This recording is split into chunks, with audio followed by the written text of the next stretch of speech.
Turn saya, guess what? Dia hantar.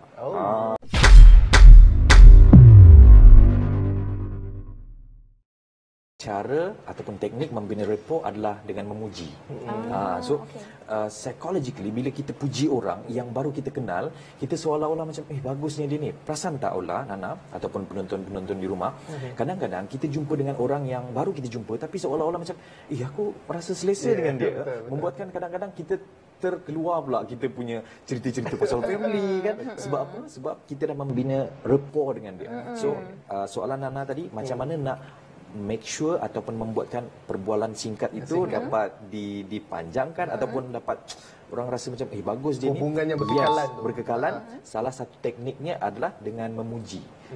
So itu adalah salah satu teknik ataupun seni membina rapport. Kita boleh tengok di slide kita lah. So nak kongsikan hari ini ada 10 lah seni membina rapport, which is benda ni insya-Allah some of us dah praktik dah, tapi some of us kata wah ini ilmu baru. So yang pertama, tuan-tuan dan puan-puan, bila kita sebut tentang seni untuk membina rapport, memuji. Puji. So, pujian adalah salah satu cara untuk membina rapport yang paling cepat. Instant rapport. Itu yang pertama. Yang kedua, Nana, sebut nama. Psychologically, orang akan rasa appreciate bila orang tu sebut nama dia. Sekurang-kurangnya 3 kali. So sekiranya penonton-penonton di rumah nak membina rapport dengan your boss ataupun majikan, encik apa namanya, ataupun sekiranya kita nak membina rapport dengan kita punya klien, new customer, stranger, of course kita akan tanya nama dia dan kita sebut nama dia, dan sekurang-kurangnya 3 kali. Maksudnya bukan 3 kali Ola, bukan macam itulah. Macam Upin Ipin. Point dia adalah kita sebut nama. Just nak share, ada satu cerita. This is my own case study. Masa tu saya ada program Nana di Ceras. Saya masih ingat lagi, tengah hari tu saya turun ke satu outlet pizza lah.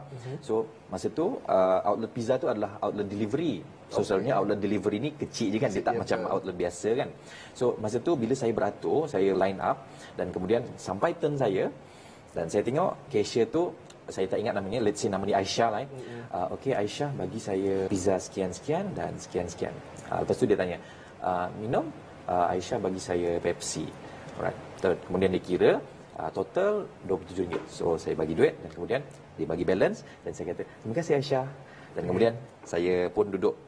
Amazingly, di sepanjang saya observe, orang-orang yang dia punya order tu dah sampai, dia akan sebut nama je. Contoh Ola punya order dah sampai kan. Ola. So Ola akan datang lah collect. Nana akan datang collect. Hanif akan datang collect. Turn saya, guess what? Dia hantar. Dia hantar. So dia hantar dan saya kata, terima kasih Aisyah. So that is the power of sebut nama. So itu adalah salah satu cara juga untuk membina rapport yang instant, insya-Allah.